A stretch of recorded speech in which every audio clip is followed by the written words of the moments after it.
suvist laupäeva õhtut on nagu ikka elus nagu tõrvatilgad meepotis. Ma olen õnnepalees ja tahan teile rääkida abielu pärimustest, mis siis vanasti olid ja mida praegu tegelikult siis ei teata, ja ma tulin siia just sellepärast õhtule, et mitte seostada, mitte haakuda mitte ühegi abielu sõlmijaga, sest paljud need kombed, mida kasutatakse, siis tegelikult siin pulmadel on pärit X kohast. Igatahes nad ei ole siin päris loomulikud, sest väga palju asju, mida pulmades tehakse, on energeetilisest tipppunktist tehtuna uue elu alguseks, on programmeerimiseks. Ja sellistel hetkedel on väga oluline salvestada oma tulevikku just õigeid tegusid, aga paraku on õiged pulmapärimused, võõrkeelised traditsioonid hakanud ära haituma. Inimestele on antud edasi kuskilt maalt, arvan, et see on isegi alla sajandi vanad, uus traditsioonid, ehk siis uus väärad arusaamad pulmade pidamisest. Üks on see, et alati tehakse siin trepi peal pilte, kus siis noorpaarid seisavad, lillekimbud käes, seisavad, teevad pilte ja sellega nad tegelikult teevad kahju üksidele, sest kinkides elust lahkuvat asja, energeetiliselt maha laaduvat lille, mis enam ei ela, on ära lõigatud, ehk siis lõikelill tegelikult seab programmi ehk seadistuse siis eesti keeli hävingusse ja noored panevad omale aluse energeetilisele hävingule, sest selles kingis pole eluväge sees ja kui kinkida eluväetu ese või asi, siis see seadistab juba kogu pulma päeva kõrghetkel vastu võetud sageduse ajendil pulma siis hävingule. Kui tahate kellegiga siis nagu riidu minna või lahku minna, siis kinkida talle hästi palju elutuid lilli, lõikelilli ja vaadake, kuidas tal hakkab see kõik mõjuma. Üldjuhul on neid mõjuma hakanud. Üks eriti loll asi on pulmas see, et inimesed siis pulmades suudlevad ja neile karjutakse siis kive. Iga sõna tegelikult, mida me väljendame, on teatud sagedusega seadistus ja inimesed räägivad omale sõnu, häid sõnu kuuldes inimesel läheb tuju heaks, halba kuuldes läheb tuju ära, sest sõnad seadistavad meie keha vett, meie keha vee energeetikat. Sellepärast ka pulmas siis joodi vanasti mitte õlut ega veini, alkoholivabasid mahlasid, toormahlasid, kuhu siis räägiti peale sõnu ja need sõnad siis seadistasid selle vee ja kui see vesi ära joodi mahla näol, siis hakkas toimima raku tasandil ja kõik veega räägitud sõnad hakkasid looma tegelikkust, sest inimene on tegelikult looja oma mõtetega. Ja kui nüüd pulmas karjutakse kive ja see kõik läheb alateadvusesse, siis inimeste elu saab seadistuse ja selle seadistuse valemiks on kive, elu hakkab kive. Inimestele pakutakse siis soolaleiba, sool tähendab viletsust, väga soolast elu, vett ja vilet. Ja leib on ka oluline, et oleks tervislik, praegune pärmiga ja margariiniga, suure gluteeni sisaldusega ja GMO nisujahust ja glüfosaatidest ja muudest mürkidest tehtud leib on tegelikult ka oma raku tasandil väga halva energiaga ja süües siis seda mürgist ja tegelikult väga kahjulik leiba ja soola pulmadeks saavad inimesed omale väga halva algseadistuse. Ega ilmaasjata ei lähe väga palju pulmi aia taha.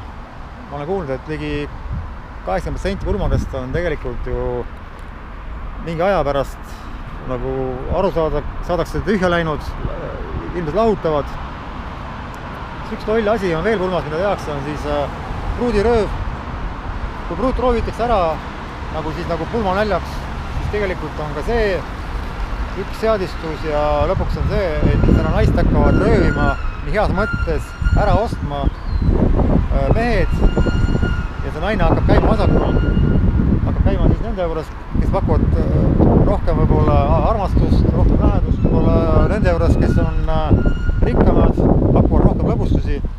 Tegelikult sellises pulmas lõigatakse läbi siis nagu mehe ja naise vaheline side ja see hakkab takistama siis peentasandil tekivad armastust. Veel ei tohi pulmast teha sellist asja, et noorbaaridele antakse siis nagu võimalus korjata maast münte, loobitakse münti jalga ette. See on kerjuste tunnusmärk. Inimene hakkab korjama almust ja kui ta korjab almust sellisel kõrge hetkel nagu pulmad, siis ta hakkab almust korjama kogu abielu jooksul. Tegelikult pulmi tehtud mitte jooksu pealt, vaid pulmad tehtigi niimoodi, et kavandati pikalt ette. 180 päeva oli siis see aeg, kui pandi paika pulma tähtaeg ja sugulased, kes siis pulma tulid, ei kinki mitte nii nagu juhtub midagi, nagu kunagi meile kingiti 3 rikkrauda korraga, vaid olid kokkusaamised, arutati, mida vaja on ja tehti ühised kingitused noortele, et just see, mida nüüd vaja oli. Ja tegelikult siis olid veel sellised pärimused, et pandi käteräti sisse väga palju pühasid ja vajalikke esemeid, seoti siis see nuts kõvasti kinni, anti noorbaarile ja noorbaar pidi siis kõvasti tõmbama seda nutsu ja kui see sõlm lahti läks, siis tähendas halba õnne ja abielu purunemist. Et tegelikult on just inimeste kõrghetkedel võimalik seadistada inimeste õnne, ebaedu, õnnetusi, kõike mida iganes ja sellepärast ei tohi pulmade ajal ka küünled ära puhuda, sest küünled ära puhumine pidi olema ka halb õnn ära viiv, isegi pidi ohtlik olema nagu enne, sest oleme tähele pannud, et kirikutes papid kustutavad küünled pulpidega.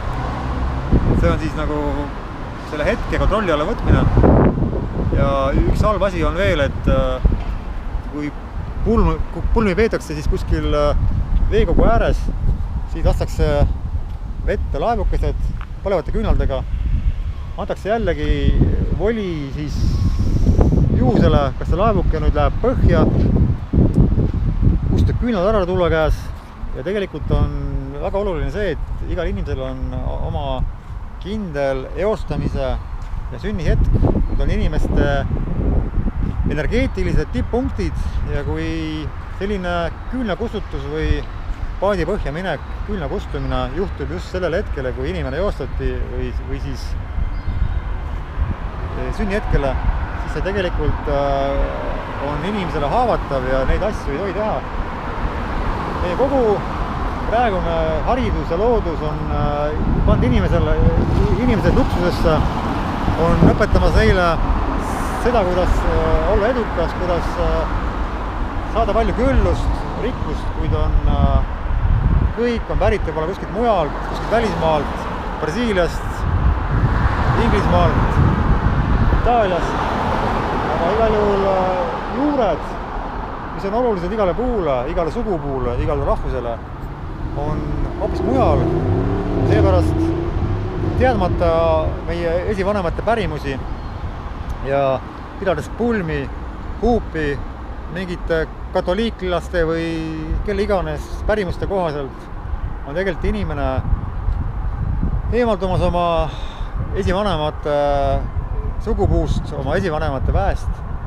Ta on käimas valet jalga elus ja seepärast tegelikult juba see peentasandil sisse kirjutatud vale algvalem ei võimaldagi inimestel elada õnnelikult ja saada tegelikult iseenda mõtete peremeesteks. Inimesed elavad siis nagu eluaeg lompides paterdades, me teame, pidevalt vihma all, räästa all, saavad paduvihma kaela. Neil on pidevalt kas liiga külm või liiga kuum, liiga kuiv või liiga märg. Nad ei suuda ise oma mõttega luua omale õiget elukeskkonda, õiget eluõnna, sest nende seadistused on tegelikult rajatud valele energeetilisele algtasemele. Nii et ma soovitan inimesed, uurige rohkem vanu pärimusi. Kui teil on, elavad veel vanemad, vanavanemad, siis istuge maha ja küsige, pange kirja, filmige nende käest väga paljusid asju, mida tegelikult nad ei ole rääkinud, pole pidanud võib-olla oluliseks, aga just vanem põlvkond on veel nende vanade pärimuste kandja ja praegu tegeleb meie liberaalsotsialistlik klann just vanurite hävitamisega, et ära hävitada veel need vähesedki teadjad, kes kannavad võib-olla siis, võib-olla vaid